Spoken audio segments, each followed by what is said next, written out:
second conference. So yung pagpasok ng third conference, nag-iba kami ng sistema talaga. Coach, in terms of difficulty, Ikaw, marami ka rin binawi kay Kelly. Rookie of the Year, first pick MVP, overall, number one MVP. pick. Nag-uusap ba kayo kanina? Titirahan kayo ah. Hindi kami nag-uusap eh. Siguro, alam na namin na part ng trabaho namin, pagka-trabaho, pagkalaban, magkalaban. Pagka sa labas, magkaibigan. Alam naman kasi nagsama kami sa PBL. Halos sobrang close kami ni Kelly. In fact, kumpare ko siya. Ninong siya ng anak ko. Binabalik na nga rin ang kandila. Coach, ma-compare ba yung Grand Slam player? Alam mo, ako rin, parang na-challenge din ako. Siyempre, mas gusto ko yung, parang i-depend ko yung pagka-Grand Slam namin eh. Kasi history yan eh. Di ba? History yan eh. Siyempre, ayaw din namin na may magka-Grand Slam na maka-duplicate doon sa Grand Slam namin. So, meron akong nakausap na mga ka-teammate ko dati sa San Miguel na, kailangan, depensa mo, talunin mo kasi tayo lang member ng Grand Slam team. So, kailangan manalo ka dyan. So, yun, tama lang yung yung sinabi nila. So, Kasama ba yung team manager niya? of course. Si Boss Hector. Yeah. Coach, may na kayo special message kay Chot pakatapos ng series. Ano sinabi mo nun? Wala. Alam mo, no comment na lang ako. Sometimes, hindi ko rin alam yung mga sinabi niya na nowhere from Pampanga. Ito, babalik ko lang nung naglaro ako. Nowhere from Pampanga, siya kumuha sa akin. Hindi siya kumuha sa akin. Hindi siya kumuha sa akin, ha? Take note, ha? Hindi siya kumuha sa akin at nagsama lang kami sa team. Yun lang inaano ko. Kaya, huwag niyang sasabihin na babanggitin niya sa dyaryo na nowhere from Pampanga, kinuha niya ako. No, hindi siya kumuha. Si Coach Turo ang kumuha sa akin. Si Coach Turo. Una si Coach Boy. Okay Boy Apable, yan yung mga kumuha sa akin, hindi siya. Nagkita lang kami doon. Nagkita lang kami. Hindi ko alam kung ano siya, team manager o ano siya, player. Pero hindi siya naglaro. Golden Rice na. Hindi, yung PYHS Fuji. PYHS Fuji.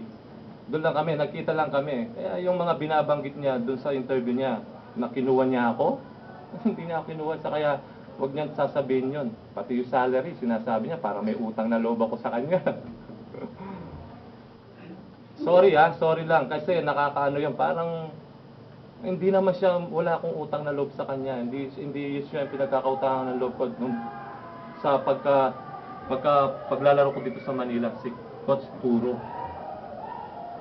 Coach, yung import naman. Yung anong masasabi niyo dito kay Ay, alam mo, import namin, is a very, very smart guy. Talagang ano bang tamang term ko? Intelligent. He's a very, very Petron guy. Petron guy. Di ba? Nung first time siyang maglaro, parang isa shooter. Pagka may play kami, paglanggap, tira. Pero when I talk to him, our system is like this, we have to pass the ball, rotate the ball, yung mga system namin, extra pass, and then nag-adjust siya. At nakita naman na parang di na napapansin, pero para sa akin siyang best import eh. Kulang lang sa ano. Kulang lang talaga. Totoo yun. Kulang lang sa game, pero siya lahat. Assist, rebound, sa points, pag kailangan mo. You'll get it next year, Anthony. Almost all of the best players. He was taking them all. The other two. Jason, Reynolds, Faber. Anthony, you've been playing basketball in many countries and big leagues. How can you compare the emotion you have in playing for Petron in the PBA in the Philippines to your experiences in other countries? You know what? That's been a question I've been asked a lot, and you know what? I'm falling in love with it. You know what? I was just telling a couple of my friends at home and family. I told them I might not come back, but they were a little worried, like, oh, is that nice? So you know what? I've had a great time here. The team took me in. Actually, the whole country has, and I love it here. I've been thinking about maybe even purchasing a place here as well. So, you know what? The Philippines always have a place in my heart.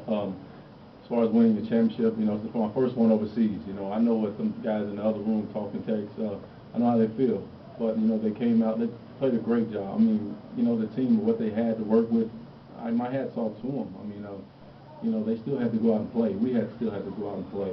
But you know, it's been a great opportunity here, and I think the coaching, you know, the coaching staff, the management, you know, the whole club organization, just for bringing me and trusting me. You know, at first, you know, everything, you know, before the, you know, things are quiet. You know, things are always quiet after the storm. You know, and I think that's what happened here. And you know, I finally settled in, and you know, everything just, you know, kind of fell into place.